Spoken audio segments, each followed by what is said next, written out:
Sabiti ewedde Speaker wa Parliament Jacob Oulanyah yayise okulambika nti ebiteeso byonna amabago n'ebirala bitakolebwako Parliament y'omulundi ogw'ekkumi nti byafuuka bikadde era nga yawa amagezi gavumenti n'ababaka kinnoomu abalina obwetaavu mu biteeso ebyo okuddamu obuto okubyanjula eri Parliament. Agamu ku mabago agakosebwa mu kulambika kwa Speaker Oulanyah kwe kwalina ery'ekitavvu ky'abakozi ekya NSSF. Should have the business reintroduced in the House and the business shall begin afresh. Abakawatula akakiiko k'abakozi babuulidde bannamawulire ku Parliament enkya ya leero tebasinkanya Speaker Jacob Oulanyah ne buwanga n'amagezi ku ngeri ey'okwanguyamu ensonga z'amabago ago. So twagala kubazzamu essuubi ne tugamba nti tukkirizaganya ne Speaker ne tugamba nti ekintu kino kikolweko mu bwangu yadde nga kitwala naku 45 tugamba nti kyalibadde nga kisoboka mu nnaku entonotono.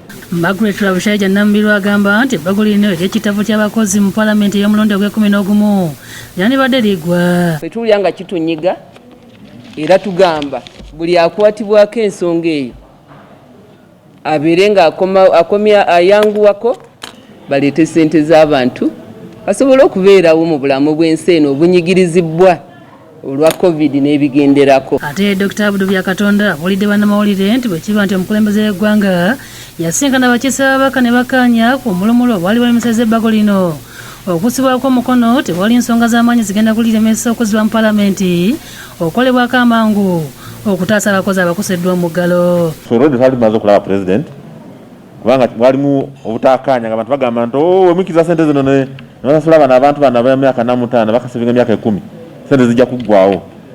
Ebyo tugamba nti so President si kituufu kubanga ffe tumaze okubala abantu bano baliwe bati NSSF n'obufukunyi busuka mu 13 zino sente zeetaagibwa bano abantu okukozesa sente ntono nnyo. Omubaka Agnes Kunihira yagamba nti balindiridde kwanjula ennongoosereza mu bbago lino singa gavumenti eremererwa okuddamu okulyanjula mu Parliament mu bbanga lya nnaku 45. Naye singa kinaagaana mukimanyi bulungi nti Constitution ne rules za Parliament naffe zitukkiriza okuleeta amateeka nga private members. Abakeera baagalana n'emitendera emingi ebbago gye liyitamu okolebwako mu Parliament gisibwe ebbali kubanga Parliament y'omulundi ogw'e10 yali yajjamu dda nga akantu katono nnyo akeetaaga okutereeza akateetaaga kuyita mitendera gyonna. Akawaayiro kalinga kamu oba bubiri obugenda okukyusibwamu. Naye kakati ffe tugamba nti ku lwaffe ng'abakozi oba abakiikirira abakozi twagala likomewo ate mu bwangu nnyo. Ebyokuddamu okwetooloola okuyita ba stakeholders kubanga bonna baabayita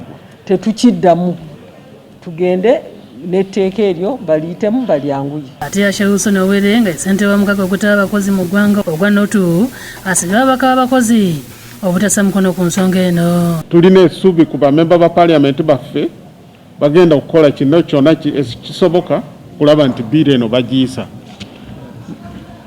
Ate n'ekirala njagala kubakakasa nti ssente weeziri.